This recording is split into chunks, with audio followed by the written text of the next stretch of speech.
तो किसानों के दिल्ली कूच को लेकर कांग्रेस प्रदेश अध्यक्ष उदय भान ने सरकार से मांग की है कि किसानों की बात सुनकर उनकी समस्या का समाधान करे। तो वहीं उन्होंने बताया कि विधानसभा चुनाव में कांग्रेस के 16 हारे हुए उम्मीदवारों ने हाईकोर्ट में याचिका दायर की है। उन्होंने ये भी आरोप लगाया कि ईवीएम में खेला हुआ है। साथ ही कहा कि मतगणना शुरू होने से पहले कांग्रेस प्रभारी दीपक बाबरिया के पास मैसेज आ गया था, लेकिन दीपक बाबरिया ने मैसेज भेजने वाले की जान को खतरा बताते हुए उसका नाम बताने से इनकार कर दिया है। तो वहीं कांग्रेस संगठन में क्या बड़ा फेरबदल होगा और कांग्रेस विधायक दल के नेता का नाम कब तय होगा, इस बारे में हरियाणा प्रदेश कांग्रेस अध्यक्ष उदय भान से खास बातचीत की हमारे एसोसिएट एडिटर अनिल कुमार ने।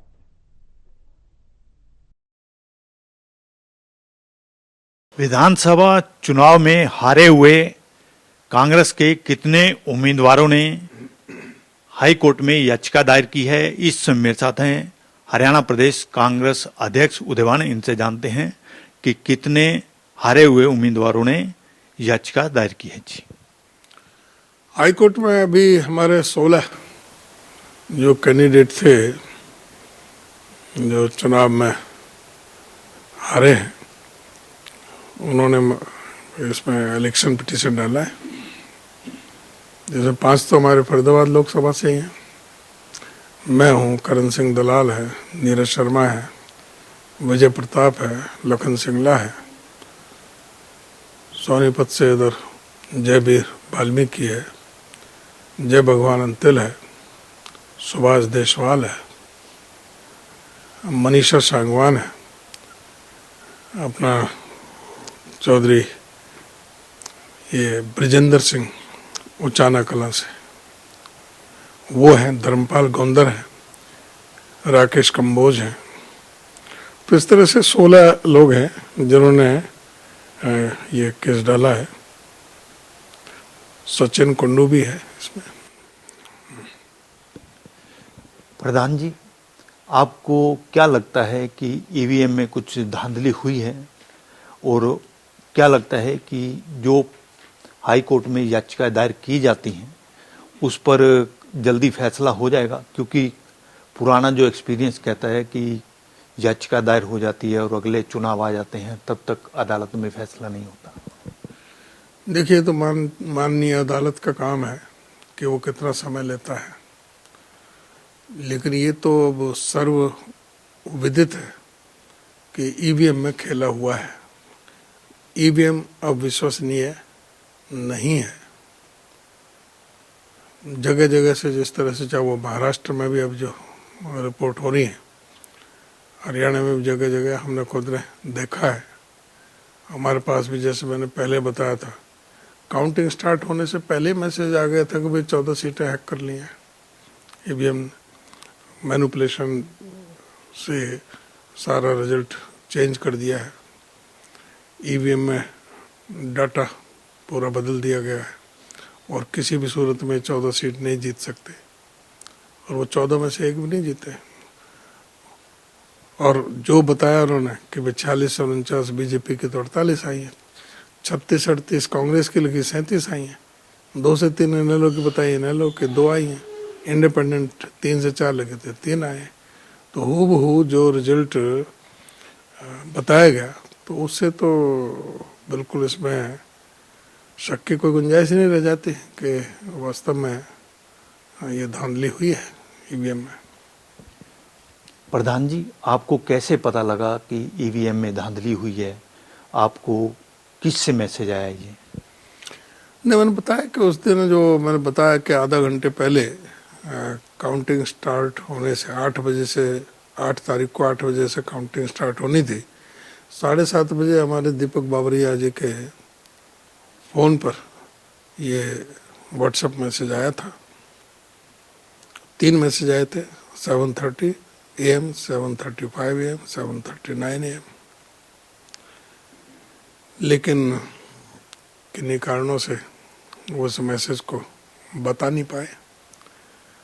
मुझे नेक्स्ट डे जयदीप धनखड़, जो हमारा जनरल सेक्रेटरी है, उसके माध्यम से दोपहर बाद 3:32 पर यह मैसेज मिला। तो जयदीप धनखड़ को भी नेक्स्ट डे ही 9 तारीख को ये मैसेज दिया था प्रभारी जी ने।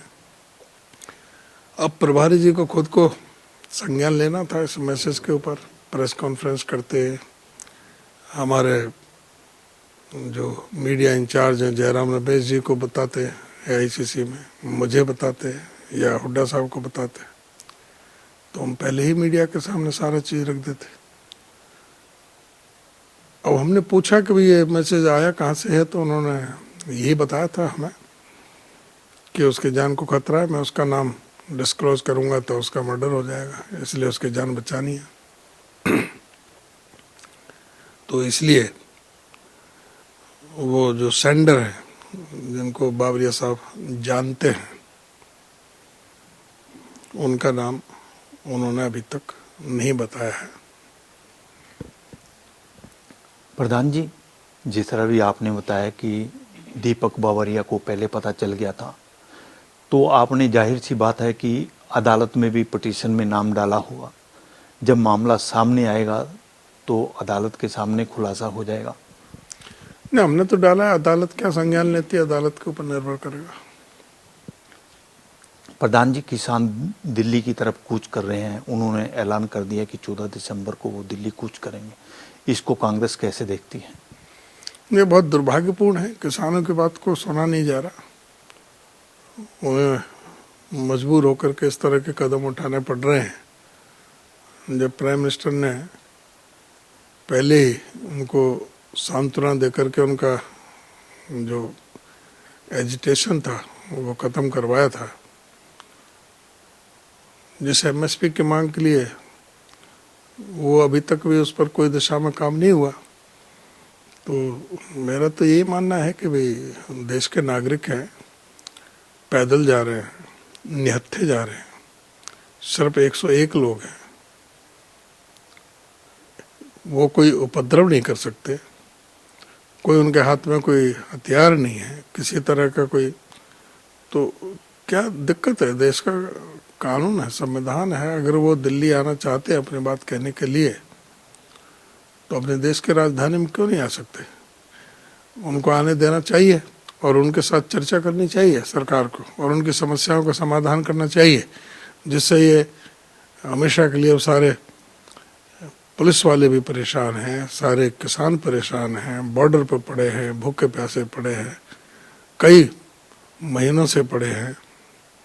तो ये सारी जो परेशानी की तरफ ध्यान देना चाहिए। अब एक किसान ने आमरण अनशन कर रखा है, उसकी जान खतरे में है, बुजुर्ग आदमी है, कभी भी जा सकता है, उसके एवज में और भी जो किसान वहाँ पर हैं वो सभी अनशन पर उन्होंने रखा उनके साथ में।